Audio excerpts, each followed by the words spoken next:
একজন ইমামের বউরে পাট খেতে নিয়ে পেন্টু খুলে এন্টু ক্লুজ করে 3 মাস পরে ফেলাস হয়। এই যে পাশে এক মসজিদ, এই যে পশ্চিম মসজিদ আলামিন রব্বানিরে কি 3 ঘন্টা আলটিমেটাম দিচ্ছেন। এই ছাতা মাথা কেতাবার টাইম আছে মেয়ে, অর্থ বলেন, শক্তি বলেন, প্রশাসন বলেন, সব আছে আমাদের সাথে। একজন আলেম বিপদে পড়লে ইমামতি চলে গেলে যাইয়া তার আর কমিটির গলা চিপা ধরে তার ইমামতি উদ্ধার করে দিবে। ওটা ভুয়া টাটকা বিয়া মিথ্যা কথা। এটা কেটে যখন উলামা একরাম পরিষদ আয়োজিত, এখানে তো আলেমরা কথা বলতে হবে। মাজারুল ইসলাম রাশিদি একটা কথা বলেছে, আমরা সবচেয়ে বড় ওই যে হাডুডু খেলা বাংলাদেশের জাতীয় খেলা, কি জন্য জানেন? একজনের ট্যাক ট্যাক কয়, 10 জনে হেরে যাইতে পারে। কথা ঠিক না? একজনের ঠ্যাং টাইনা ধরে আর 10 জনের গার উপরে পড়ে। আজকে আইম্মা পরিষদ উলামা একরাম ইমরান মুজাহিদ হিসাব ডাকছে, তো ছোট্ট কেসরা পোলা ওয়ার ডাকে কে যায়? ও কয়দিন ধরে মাঠে নামছে, ওর ডাকে আমি যাবো।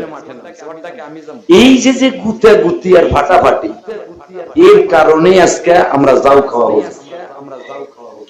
তা না হলে জহিরুল ইসলাম সাহেব একটা কথা বলেছেন, আপনারা খেয়াল করছেন কিনা আমি জানতাম না।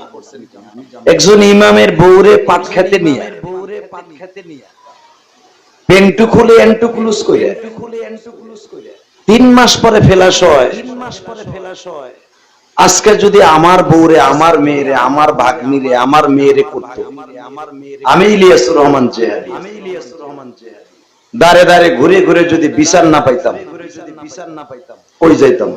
আর বাংলাদেশে যত মাও মাটির বন্ধু যারা জানেন, যত রাজনৈতিক দল আছে যারা নিজেরা মাও মাটির বন্ধু দাবি করে, হালাকে তারা মাও মাটির বন্ধু না, তারা মাও মাটির দুশমন। কারণ মাও মাটির বন্ধু যদি বাংলাদেশে হয়ে থাকে, 1 নাম্বার উলামা একরাম। এই দেশের স্বাধীনতার পিছনে আপনি ইতিহাস ঘেটে দেখেন, ইতিহাস তুলে দেখেন, এই দেশের স্বাধীনতার পিছনে উলামা একরামের অবদান 100-100। বাংলাদেশে কি আলেম উলামা কি মুক্তিযোদ্ধা ছিলেন না? দেখেন তো মুক্তিযোদ্ধার তালিকার মধ্যে কোন হুজুরের নাম আসেনি? যদিও থাকে দেখবেন ওইটারে কেমনে বাইন মাছের মতো কেতরাইয়া কেতরাইয়া কেটে ফেলান যায়।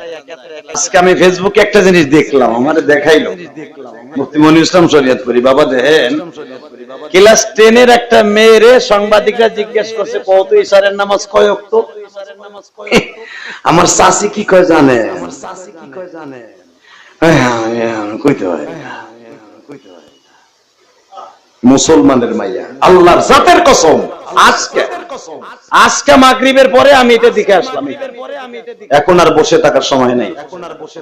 আমি শুধু আপনাদের খেদমতে একটাই আরজ করব, যে কোনো সময়, যে কোনো মুহূর্তে যদি আমার হাতে সময় থাকে, ইনশাআল্লাহ সময় না থাকলেও বের করে নেওয়ার চেষ্টা করব। আমাদের ইমরান হোসেন মুজাহিদি সাহেব যদি তার যে নতুন সংগঠন নয়, এটা অনেক আগের সংগঠন, হয়তো তারা এখন নতুন করে নাম দিয়েছেন, কেরানীগঞ্জের যে সমস্ত যে কানে যে অবস্থায় ডাক দিবে, আমি ইলিয়াসুর রহমান জিহাদি হাজির হব। আর উদ্দেশ্য আজকে এটাই। যদি আমার কথার দ্বারা আপনারা কষ্ট পেয়ে থাকেন, আল্লাহর রাস্তায় মাফ করে দিবেন, ভুল ত্রুটি ক্ষমা করে দিবেন, কারণ কার কখন মৃত্যু হয়ে যায় জানি না। বাংলাদেশে এক সময় বাংলাদেশের সবচেয়ে আলেম উলামার প্রাণ প্রিয় একজন নেতা ছিলেন আহমদ সাদি, অল্প বয়সে চলে গেছে। কিন্তু তার সাথে আজকে আমার সবচেয়ে বেশি আহমদ সাদির সাথে কথা মনে পড়ছে এই জন্য জয়নাল ভাইরে দেখে। সে জয়নাল ভাইয়ের সাথে চলাফেরা করতো একবারে। আমি যখন কেরানীগঞ্জে প্রথম আসি, এই কালীগঞ্জে, আমি দেখতাম এই দুটা লোক একবারে বন্ধুর সাথে সাওয়াউনা আলাইনা একসাথে চলতো, মা মা সবসময় একসাথে মিশে মিশে চলতো। আজকে চলে গেছে।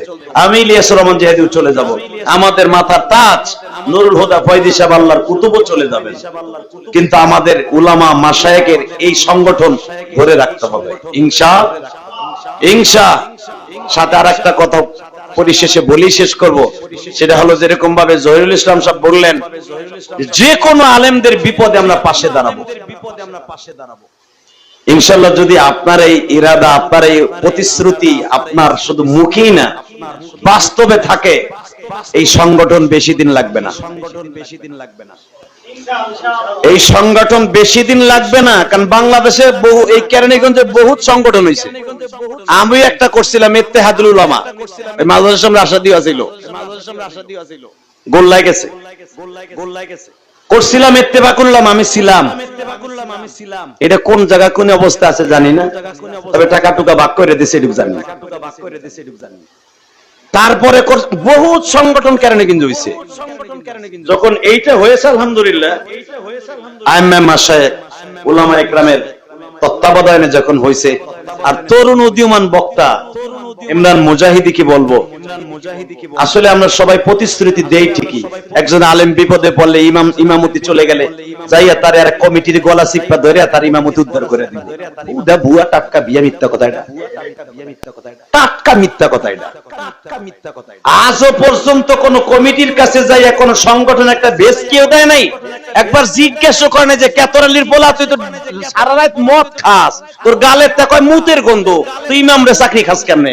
এই যে পাশে এক মসজিদ, এই যে পশ্চিম মসজিদ, এই মসজিদ থেকে এক আলামিন কি নাম, আলামিন রব্বানি রে কি এক 3 ঘন্টা আলটিমেটাম দিছে। তা কে দেশে জানেন?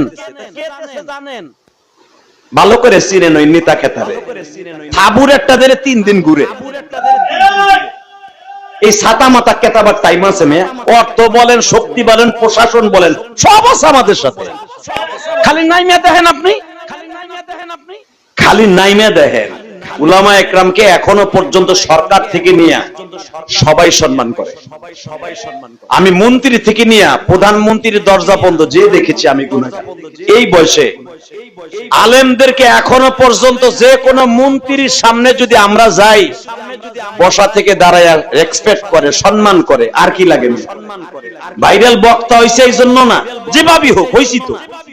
অতএব এইভাবে এক একজন ইমামরে চাকরিচ্যুত করবে, ধরে ঠাটাইয়া থাপ্পড় মারবে, আরে মাঙ্গের পোলা তুই কি এলাকার ছেলে দেখি রে, এই কথা বলে ইমামরে গালি দিবি তো চোখ উঠাই দিব মগার পর মগা। তো যদি এই সংগঠন এরকম হয় ইনশাআল্লাহ আমি আছি।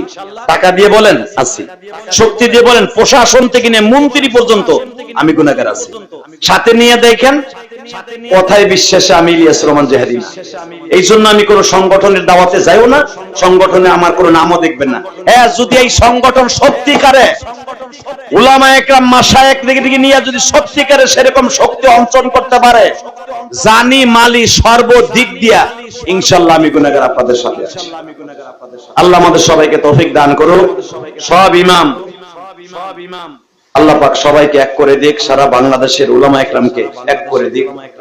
আল্লাহর কাছে এই দোয়া করি, তাহাজ্জুদ করে সবাই দোয়া করি। আমা তাওফিক ইল্লা বিল্লাহ, আমা আলাইহিল বালাগ। আসসালামু আলাইকুম।